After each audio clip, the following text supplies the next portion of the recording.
গাইবান্ধার সুন্দরগঞ্জ উপজেলার সিচা বাজারে বিশিষ্ট ব্যবসায়ী মোহাম্মদ মশিউর রহমানের উপর পরিকল্পিত হত্যা চেষ্টার প্রতিবাদে উত্তাল হয়ে উঠেছে স্থানীয় ব্যবসায়ী ও সাধারণ জনগণ। বৃহস্পতিবার সকালে সিচা বাজার ব্যবসায়ী সমিতি ও এলাকাবাসীর ব্যানারে আয়োজিত মানববন্ধনে দ্রুত বিচার ও দৃষ্টান্তমূলক শাস্তির দাবি জানানো হয়েছে।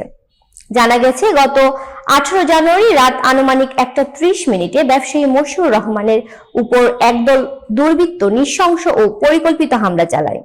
গাইবান্ধা থেকে শাহ আলম কিনুর ক্যামেরায় মোহাম্মদ জাহির ইসলামের রিপোর্টে। হামলাকারীরা তার কাছে থাকা নগদ 4,20,000 টাকা ছিনিয়ে নেয়। গুরুতর আহত মশিউর রহমান বর্তমানে রংপুর মেডিকেল কলেজ হাসপাতালে চিকিৎসাধীন রয়েছেন। স্থানীয়দের দাবি, এটি সাধারণ হামলা নয়, বরং প্রাণনাশের সুপরিকল্পিত চেষ্টা।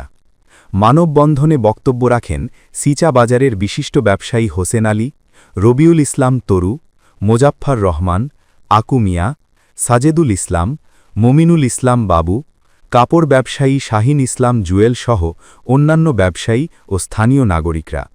বক্তারা জানান, ইতোমধ্যেই কয়েকজন আসামিকে গ্রেপ্তার করা হলেও ঘটনার মূল পরিকল্পনাকারী ও নির্দেশদাতারা এখনও ধরাছোঁয়ার বাইরে। তারা দাবি করেন, দ্রুত তাদের শনাক্ত করে আইনের আওতায় আনা প্রয়োজন। পাশাপাশি সিচাবাজার সহ সুন্দরগঞ্জের ব্যবসায়ীদের নিরাপত্তা নিশ্চিত করতে পুলিশের টহল বাড়ানোরও জোর দাবি জানানো হয়। বক্তারা আরও বলেন, ব্যবসায়ীরা সমাজের চালিকা শক্তি।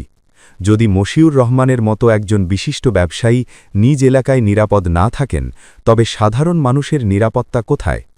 আমরা অবিলম্বে সুষ্ঠু তদন্ত ও ন্যায় বিচারের দাবি জানাই।